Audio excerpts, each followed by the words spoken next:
retorno dos alunos, mas deixou a decisão para os prefeitos. Na maior cidade do país, a prefeitura decidiu esperar mais.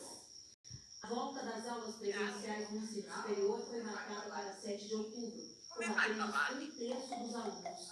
Regras de higiene e distanciamento na entrada, na saída e nos intervalos. Nos ensinos infantil, fundamental e médio, o ano vai ser gradativo. Começa em 7 de outubro por atividades extracurriculares. Aula de língua, aula de música, atividades que já acontecem nas escolas de ensino de São Paulo e as escolas, tanto públicas quanto privadas, passam a ter a partir das 7.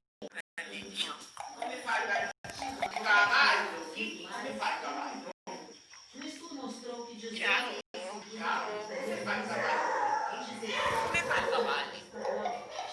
Covid. Infectados entre estudantes das escolas privadas. 66% dos estudantes entre os dados estaduais não tiveram sintomas. Rede privada, 70%. O resultado preocupa os médicos. Os